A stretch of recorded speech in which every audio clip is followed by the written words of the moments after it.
Hey guys, welcome back to ration show. आज दुर्गा पूजा है। आप सभी को हैप्पी दुर्गा पूजा।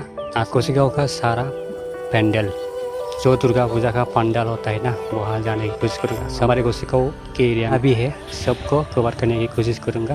तो आप लोग वीडियो को देखते रहो और अच्छा लगा तो लाइक कर देना। वैसे तो हमारे कोसीगांव में इतना बड़ा भी नहीं होता दुर्गा पूजा, जितना भी होता है आप लोग देख लीजिए वीडियो में।